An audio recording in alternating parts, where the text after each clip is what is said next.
This is Beverly Hills.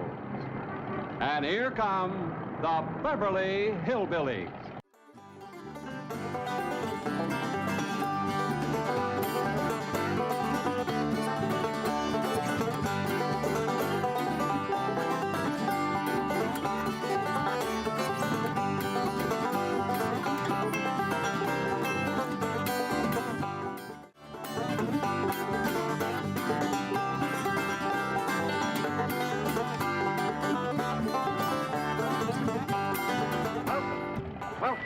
Howdy. Well, now, ain't that handy? That, Pa? Way the road takes a bend in here and runs right by the front door. No, Mr. Clampett, this is your driveway. It goes with the house. Is this thing a highway? Oh, yes, indeed. It was built by John Barrymore, one of our finest actors. Pretty fair stonemason, too. Hey, Jed! This here is dandy soil. Fine, Granny. We'll commence plowing tomorrow.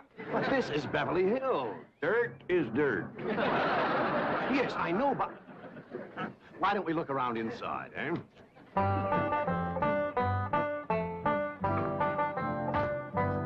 Well, here we are. I hope you're going to like this place I picked out for you. It may be a trifle larger than what you're used to, but I feel a man with $25 million in my bank should live in a manner that... Come in, this is your home.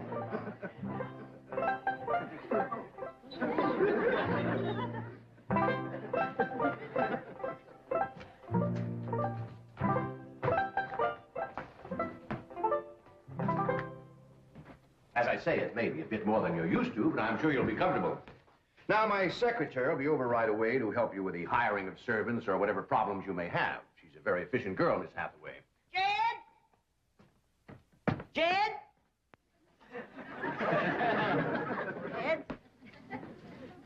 You and Jethro fetching my stove so I can get some victuals to cooking? Oh, you have a beautiful stove. Thank you. Fetch it in, Jed. You scare up some wood, Ellie. No, I mean you have a stove already installed in the kitchen. Where's that? I'll show you. Excuse us. Ellie, you go with Granny. She'll still need you to fetch some wood. Sure, Pa.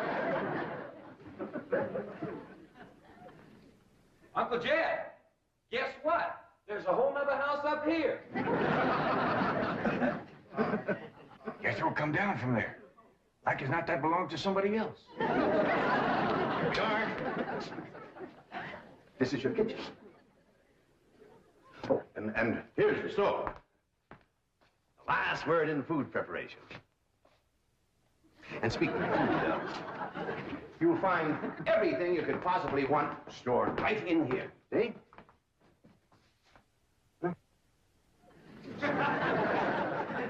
Well, I'll leave you ladies to your culinary delights.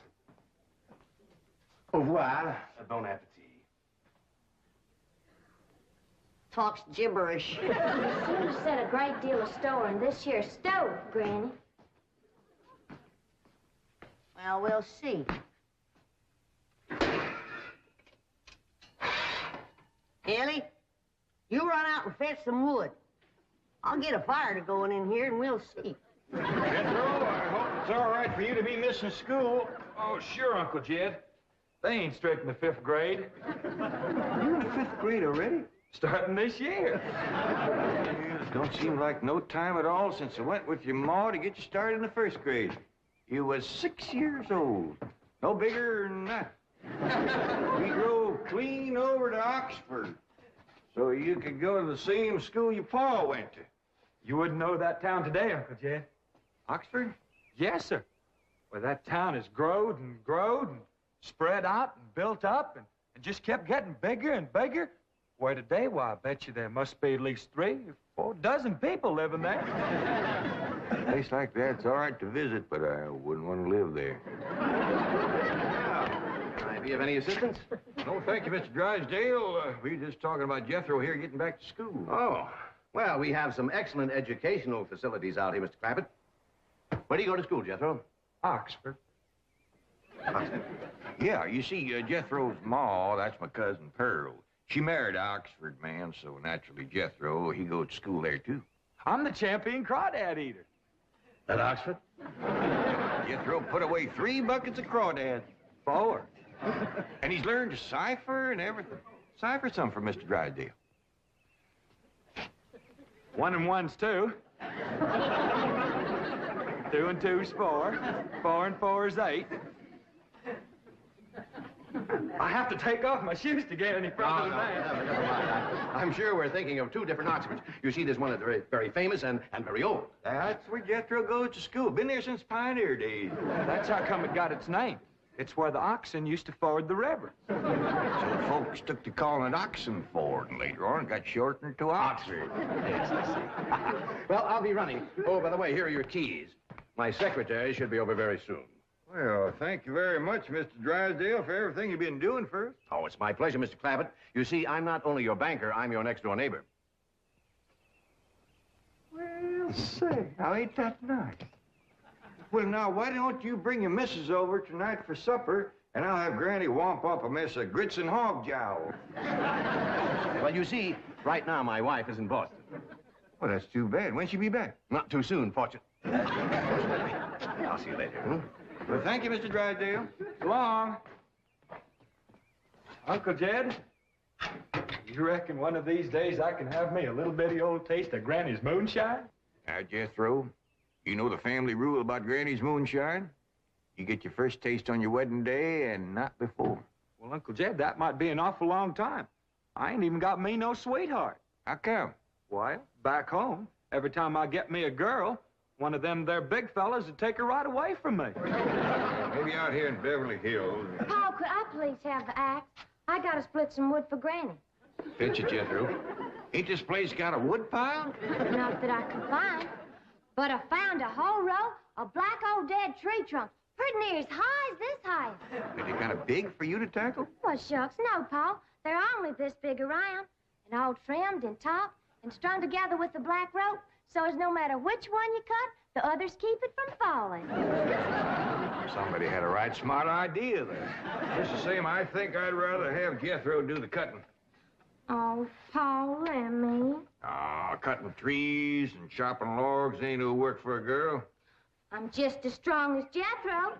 You ain't neither. I am so. You ain't neither. I am so, too. You want to wrestle? Darn too.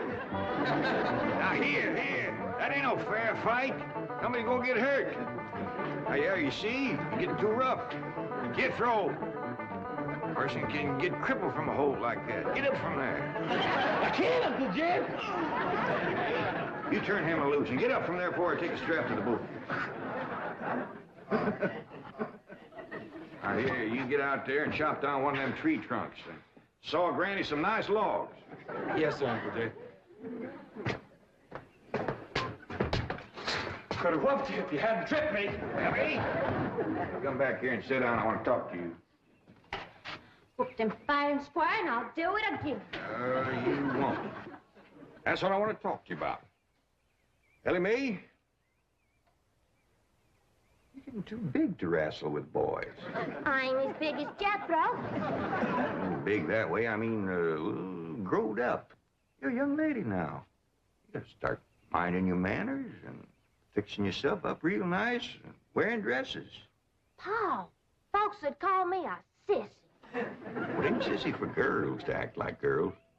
You see, Ellie, I raised you like a boy, and I was wrong to do it. I reckon every man liked to have a son, and you was my only young'un. And when your ma passed away, I just decided to turn you into a boy. By the time Granny come to help out, you was too wild to tame.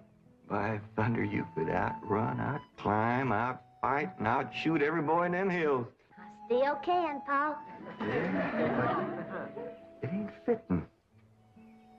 It ain't right for folks to go against nature. Now look at old Duke here. Reckon we could turn him into a cat? Of course not. That's right. Because nature made him into a dog. Just the same way nature made you into a girl.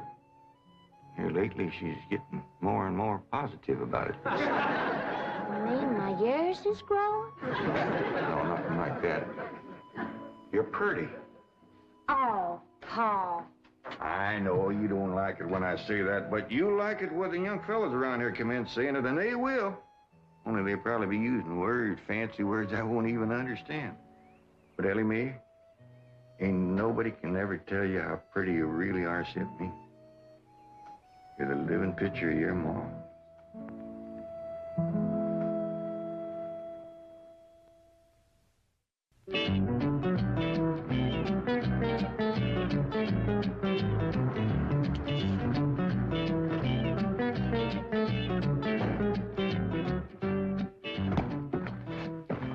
You still here? I thought you were going up to the Clampett estate. I didn't think it prudent for us both to be absent simultaneously. In the event of crises... The only crisis you have to worry about right now is keeping Mr. J.D. Clampett happy. Now get up there. Tell me, how did he like the flamingos? What flamingos? I thought pink flamingos around the swimming pool would add a rather elegant touch. Mr. Clampett is not a man educated to elegance. That will take time. Right now, there are more pressing problems. Of course, getting settled, the servant problem. Well, whatever they are, just get up there and solve them. Now, J.D. Clampett is this bank's largest depositor, and I'm making his satisfaction your responsibility. I accept the mantle of responsibility with which you have cloaked my shoulders. And I shall so conduct myself that if this great financial institution shall last 1,000 years, people will still say, this was their finest hour. Handy wood, all right. Got a lot of pitch and tar in it. Ought to burn real good. Yeah. That flimsy grate holds up. Granny, this is the top of that tree trunk. You want I should split it up, too? No, just leave it outside. Yes, sir. This place ain't even got a wood box. Yeah, folks don't need much wood out here. Remember what Pearl said? It don't get cold. Yeah, I remember. It might not get cold in the day, but it sure freezes solid at night. How you know? I show you how I know. Every bit of food in this here storage bin is froze harder than a rock. Yes. Look.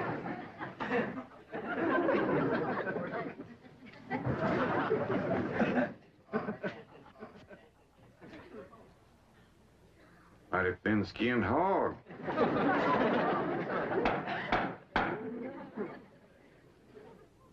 But I'll be doggone. Take me 2 days to thaw out that ham before I can ever cook it.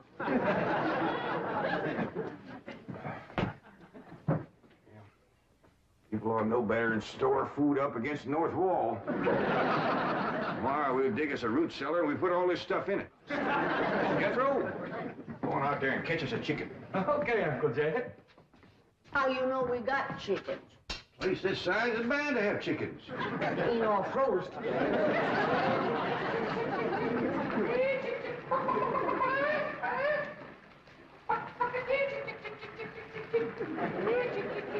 Chick, chick, chick, chick, chick, chick, chick.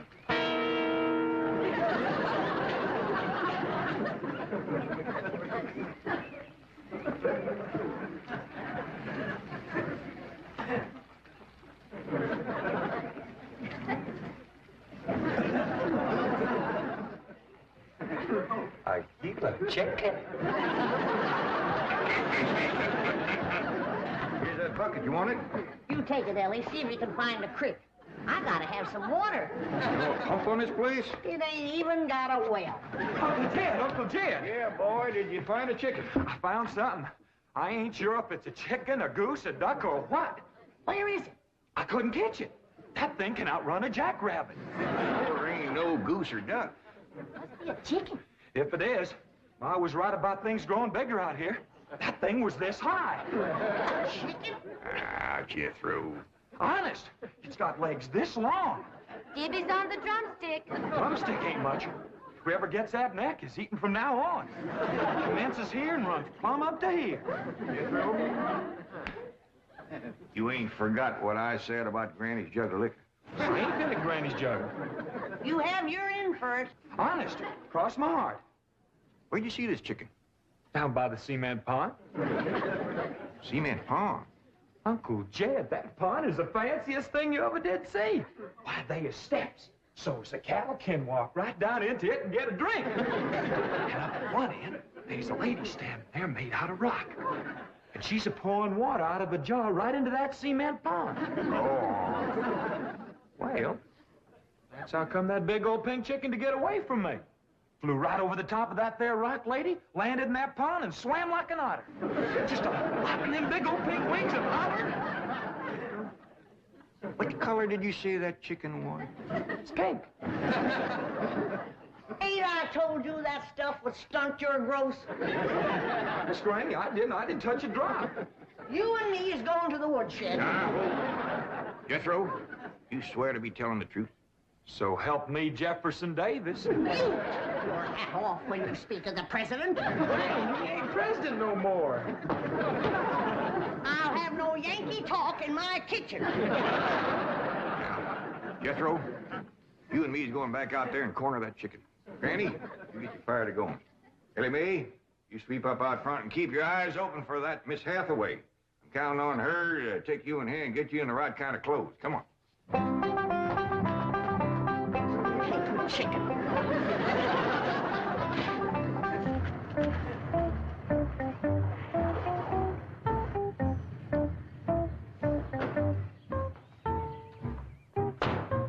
You there, young man. I ain't a young man, but I sure do thank you for thinking so. Good heavens, you're a girl. Yeah. I'm Jane Hathaway, executive secretary to Mr. Drysdale. And you, I take it, are a domestic of some sort? Cleaning girl, housemaid? Just what are your duties with Mr. Clampett? Well, he sent me out here to sweep up, but he said you'd take me in hand and get me in the right kind of clothes and everything. Indeed, I shall. We have a complete servant's wardrobe from chef to chauffeur. Come with me. What in the name of Thomas Chippendale is this? Has Mr. Clampett seen this disgraceful and unsightly mound of debris? Oh, yes, ma'am. This is all his. Oh, what charming antiques. Just like you said, Jethro, a rock lady pouring water into a cement pond. Yes, sir. And over there's where I seen that great big pink chicken. Only thing is, it don't sound like a chicken.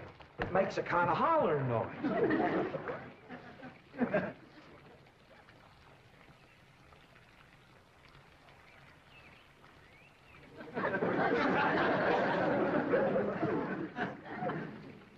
Reckon you'd make a hollering noise, too, if you was to lay egg like that. Man, oh, man. That's what I call an egg. And you won't have to worry about food now. Wait till she cooks this.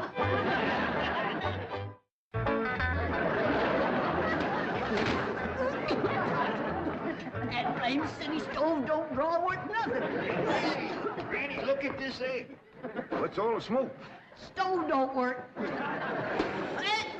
Probably just a stuffed-up flue. Ain't got a flue, ain't even got a stovepipe. Well, I'll get the shovel and a hoe and rake it out of there. Here, you keep this egg.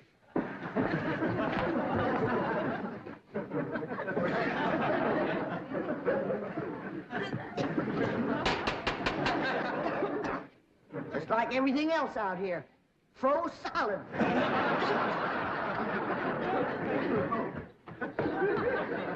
Really, my dear, you look quite charming. Well, I feel like a dead blind fool. Oh. Just a moment. Yes, out now. I'll be right back. Oh, that was my pa.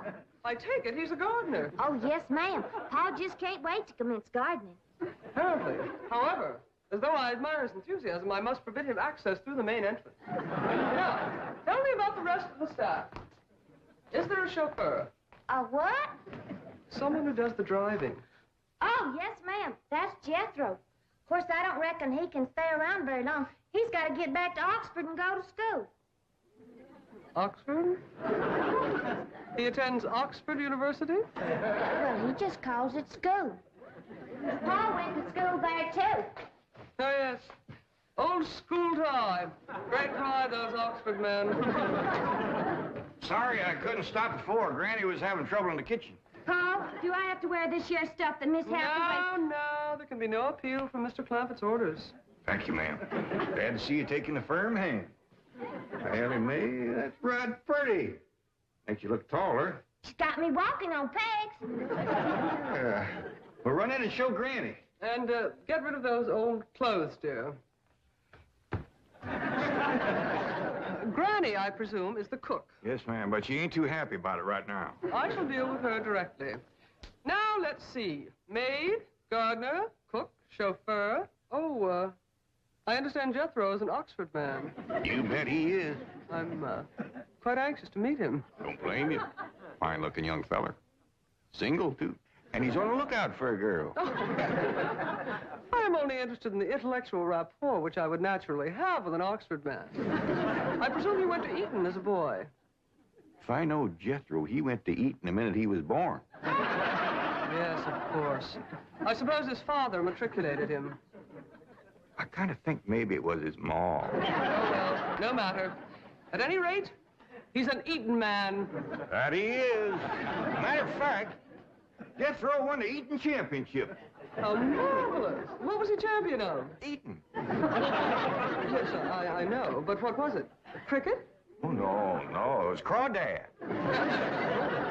I don't think even Jethro'd eat crickets. I was referring to the game of cricket. Gillian, where's the axe? I'll bet you, Granny. You talk to Miss Hathaway. And just why does Cook need an axe? I've hit this with everything I could lay a hand to. I even whopped it with an iron skillet. You are supposed to hit it with a croquet mallet. All right, where is it? I don't think I'll tell you. There is a time for work and a time for play. Now then, what are we cooking for Mr. Clampett? Well, I don't know what you're cooking him, but if he wants any victuals from me, somebody better shoot a possum. Possum? You got a better idea? But of course, a nice big fluffy souffle. All right. You shoot it and you skin it. You don't even know what a souffle is. What kind of a cook are you?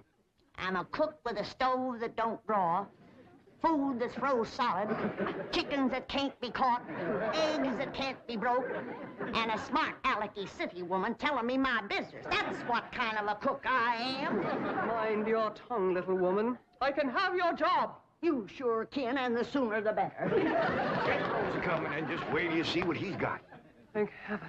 Now I can have an intelligent conversation. Look, Granny, I got that big chicken. I hope it ain't as tough as its egg. That is a flamingo. Oh, no, ma'am. That's my nephew, Jethro. Jethro, say hello to Miss Hathaway. Howdy, ma'am. This the big dangest chicken you ever did see. You go to school at Oxford? Yes, ma'am. I'm in the 5th grade. Stop bragging and wring that chicken's neck. Ellie Mae! No, stop, you barbarians. Don't harm one feather of that beautiful bird. I've taken just about as much as I'm going to take from you. Yeah, Granny. Ellie, you get the fire going under the big kettle outdoors. Young lady, where is your maid's uniform? I ain't going away. Oh, yes, you are. No, I ain't. Oh, yes, you are, if I must subdue you forcefully. I wouldn't try that. No! No! Tried to tell you. I'll set on her, Ellie. You get the fire to go. Now, here, Granny. Come on, let her up. Get off of her. You are discharged! All of you! Sacked! Fired! And you are the most incompetent, insubordinate, belligerent group of domestics it has ever been my misfortune. Hathaway! Ah, Chief, you're just in time to help me take disciplinary action. You're fired. I've already told them. Not them, you. These people are the Clampetts. Clampett? Yes, that's right. Now go back to the office and pick up your severance pay. You are through. Now, Mr. Drysdale, hold on a spell. I reckon there's been a kind of a misunderstanding. But this little lady's been a right big help to us. Why, she fit in just like one of the family. Matter of fact, her and me is going out hunting. Ain't that right, Miss Hathaway? Yes, and... Yeah. Jethro, you can take that pink chicken back out to the cement pond. We're going out and shoot us a nice big fluffy souffle.